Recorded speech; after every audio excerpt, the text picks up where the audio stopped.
unveiling the not-so-bright future of biodegradable 3D printed shoes in global markets. 1.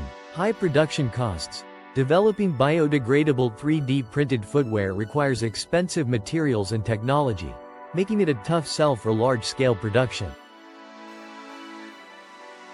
2. Material limitations.